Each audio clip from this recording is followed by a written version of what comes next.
है सीलबत पराशत, सीलव्रत परामर्श, ये मराठी में सीलबत परामस, ये पाली में, राइट। तो कर्मकांड के ऊपर से विश्वास हट जाना, ये विकार हटाना पॉसिबल है सुनंदा जी?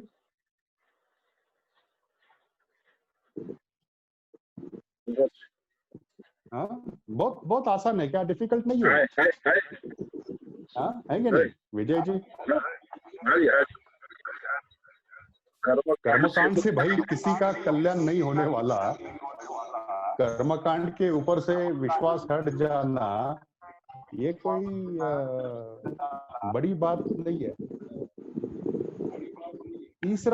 तीसरा विकार मैं आपको बताता हूं, विचिकित्सा। विचिकित्सा मतलब आपके दुख, किसी भी चीज शंका। हाँ, शंका, कैसी शंका सुनंदा जी? हाँ, स्पष्ट नहीं रहना किसी चीज के बारे में, शंका की दृष्टि से देखना, नहीं, संभाव में नहीं रहना। कौन सी चीज के बारे में संभ्रम में नहीं रहना? मतलब विश्वास नहीं करना, किसी चीज पे विश्वास नहीं करना। नहीं, मान लीजिए अगर आप गोवा घूमने के लिए जा रही है ड्राइव करते करते जी, हाँ, और 3 रास्ते आपके सामने नजर आते हैं, जी सर। तो कौन से रास्ते से जाने का, इसे विचिकित्सा कह सकते हैं क्या?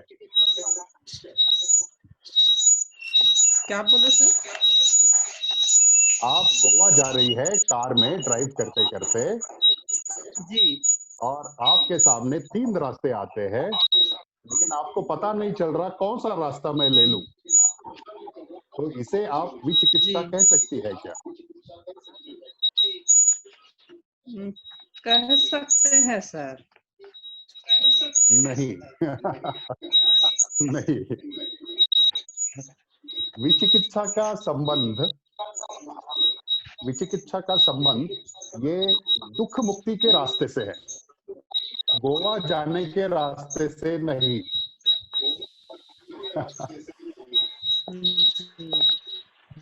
ओके, जी, दुख मुक्ति का ये रास्ता है, इसके बारे में संभ्रम नहीं रहना, इसे विचिकित्सा कहते हैं कि ये मेरे दुख मुक्ति का रास्ता है, इसे मैंने देख लिया है, समझ लिया है, अब बस मुझे चलना है इस रास्ते के ऊपर, इसके बारे में संभ्रम नहीं रहना। अगर उसके बारे में संभ्रम रहा तो आप उस रास्ते पे नहीं चल सकती, लेकिन अगर उस रास्ता, यही रास्ता है मेरा, इसके अलावा दूसरा कोई रास्ता नहीं है, हाँ, ये संभ्रम निकाल दिया तो आप चल सकती है, उसे विचिकित्सा कहते हैं, दुख मुक्ति के रास्ते के बारे में। बाकी चीजों के बारे में छोड़ दीजिए, लेकिन ये विकार धम्म के दुख मुक्ति के रास्ते के बारे में है। तो ये विकार भी बहुत आसानी से निकल सकता है सुनंदा जी? निकल सकता है सर। बाबा साहब जी ने जो रास्ता बताया है उसके ऊपर विश्वास रखना मुश्किल नहीं है। कोशिश करना होगा सर, स्वयं प्रयास करना पड़ेगा। राइट। तो अगर ये 3 विकारों के ऊपर आपने काम किया तो आप पहली अवस्था तक पहुंच सकते हैं, वो है श्रोतापन्न अवस्था। और दूसरे 2 विकार जैसे कि द्वेष भावना, उसे व्यापाद कहते हैं, औरों की तरफ द्वेष भावना कम होना, कपट प्रवृत्ति जो रहती है लोगों के बीच में, कपट प्रवृत्ति या ढोंगी प्रवृत्ति मराठी में कहते हैं, वो भी कम होना, हाँ, अगर ये दो प्रवृत्तियां अगर कम हो गई तो आप दूसरी स्टेज पे पहुंचते हैं, सकृतगामी। और अनागामी के लिए, जो हम अभी कंसिडर नहीं कर रहे हैं, लेकिन द्वेष प्रवृत्ति और सांसारिक जो चीजें हैं, मटेरियलिस्टिक चीजें, इसके बारे में आकर्षण कम होना, बहुत ही कम होना, नष्ट होना नहीं। जो सांसारिक चीजें जो है, गाड़ी, बंगला, पैसा, हाँ, ये इन चीजों के बारे में आकर्षण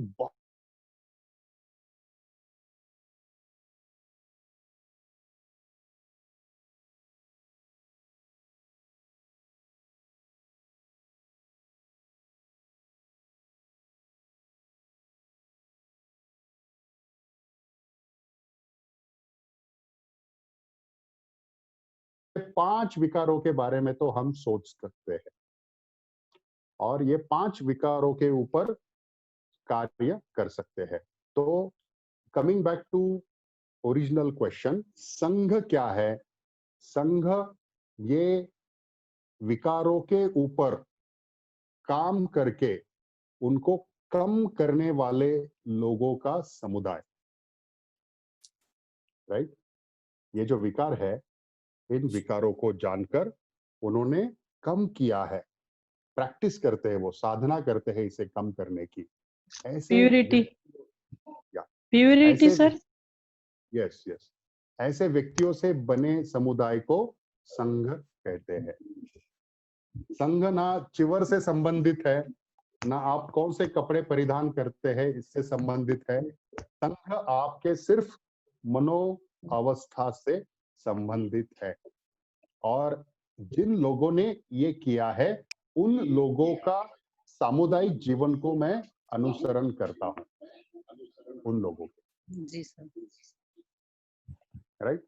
ये मतलब है संघ का अनुसरण करना।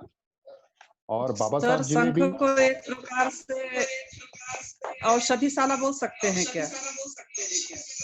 हाँ हाँ, जरूर जरूर बोल सकते हैं। अभी ये संघ का महत्व क्या है,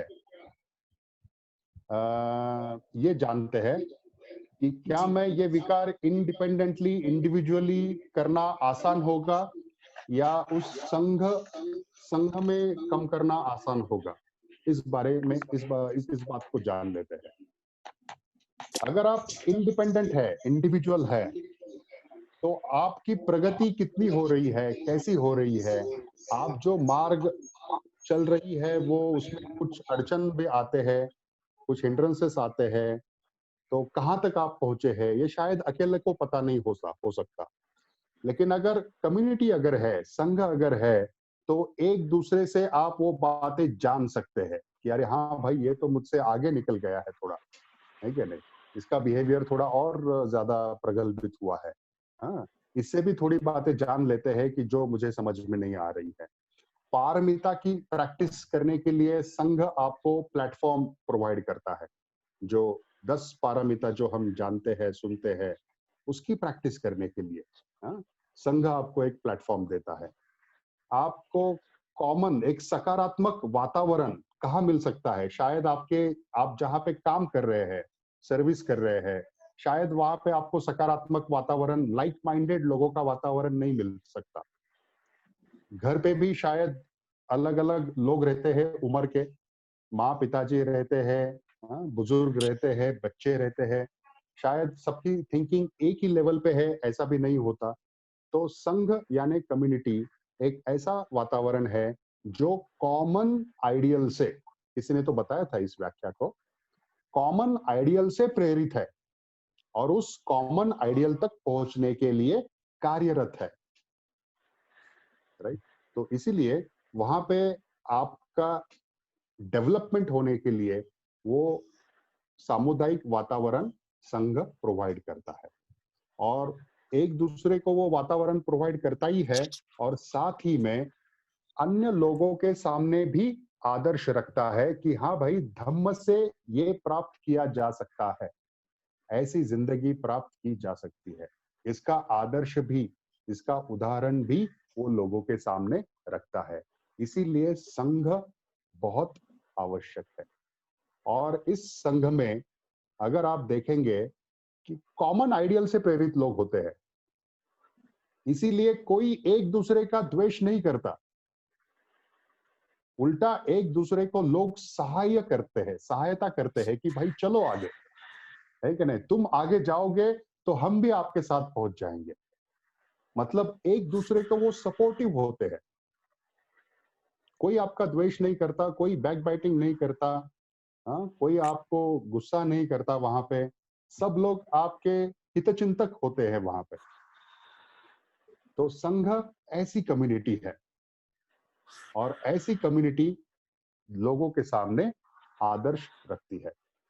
इसीलिए बाबा साहब जी ने बुद्धा एंड इस धम्मा इस किताब के पहले पन्ने पर ही 2 सेंटेंसेस लिखे थे, जो हम हमेशा, कोई भी हमारा भाषण हो, कार्यक्रम हो, वो 2 सेंटेंसेस हमेशा हम कहते हैं। आपको पता है? कोई बता सकता है?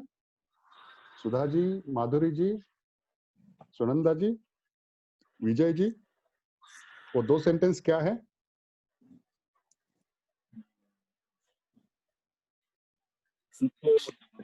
रिपीट कीजिए सर, क्या बोला? ये संघ की एकता और एकात्मता कितनी सकारात्मक होती है व्यक्ति विकास के लिए, इसका महत्व विशद करने के लिए बाबा साहब जी ने 2 सेंटेंस बुद्धा और धम्मा इस ग्रंथ के पहले पन्ने पर लिखे थे। वो सेंटेंस धम्मपद से लिए हुए हैं, वो मैं आप सबको बताता हूँ। अभी विजय जी ने मुझे लगता है बताया। सुखद समूह तपस्या सर।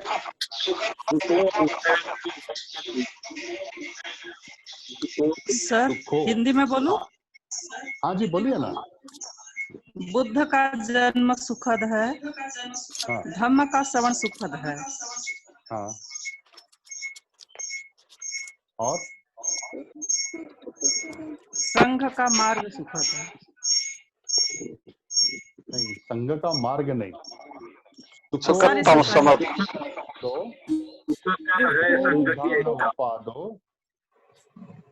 सुखा सद्धम्म देशदा सुखा संघस्स सामग्री समगाणं तपोसुख।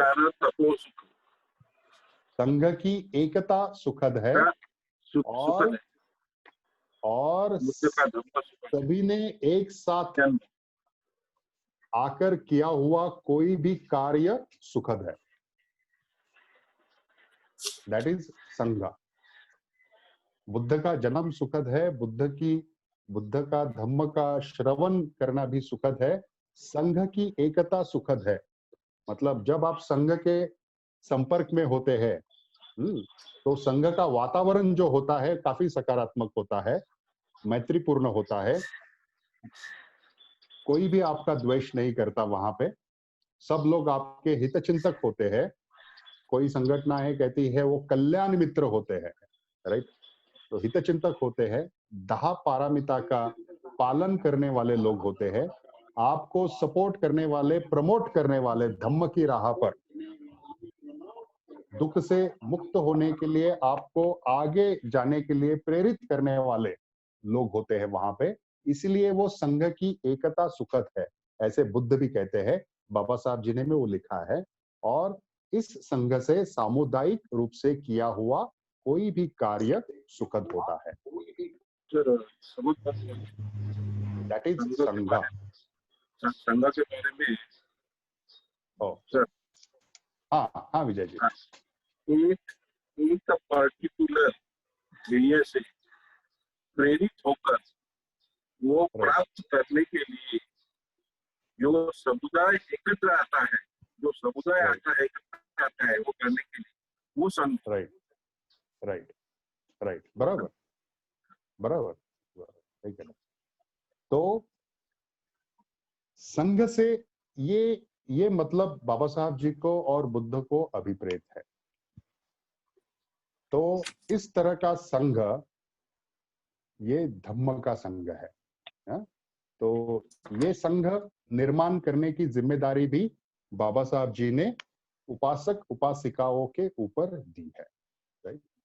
भिक्षुओं के ऊपर दी नहीं है, क्योंकि बाबा साहब जी वली सिन्हा इनको एक पत्र में लिखते हैं कि आजकल कोई भिक्षु बनने के लिए तैयार होगा ऐसे मुझे लगता नहीं। इसीलिए इसीलिए मुझे जापान के धरती पर जो मैरिड उपासक उपासिकाएं हैं, तो उनकी प्रचार यंत्रणा निर्माण करनी है। इसलिए बाबा साहब जी ने उपासक उपासिकाओं को ये जिम्मेदारी दी है। ओके अनिकेत, अनिकेत है या अनिकेत ड्रॉप हो गया? ओके, तो क्योंकि उसने पूछा था ये सवाल कि भिक्षुओं की जिम्मेदारी है, तो भिक्षुओं की जिम्मेदारी तो है ही, लेकिन भिक्षु का संघ असमर्थ होने के कारण ये जिम्मेदारी बाबा साहब जी ने हमारे कंधों पर दी है। और संघ का मतलब हम समझ गए, ये मनोवस्था प्राप्त किए हुए लोगों का संघ, मन के विकारों के ऊपर निकालने के लिए, नियंत्रित करने के लिए कार्य करने वाले लोगों का संघ, उसे संघ कहते हैं। राइट, तो जैसे आपने कहा कि ये हमारे जो शिविर हो रहे हैं, यस, इस शिविरों के माध्यम से हम मन के विकार कैसे कम करेंगे, कैसे कम कर सकते हैं, इसीलिए तो ये धम्म शिविर होते हैं, ताकि हम भी कलेक्टिवली उस अवस्था की तरफ मार्गक्रमण करें। राइट, तो इस संघ का अनुसरण करने के लिए हम कटिबद्ध है, ऐसा मतलब है संघं शरणं गच्छामि का। ओके, इसके ऊपर कुछ क्वेश्चन है तो आप पूछ सकते हैं।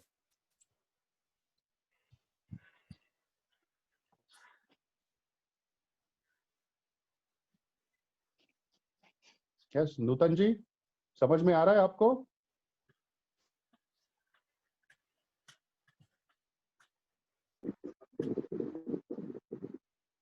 हाँ नूतन जी,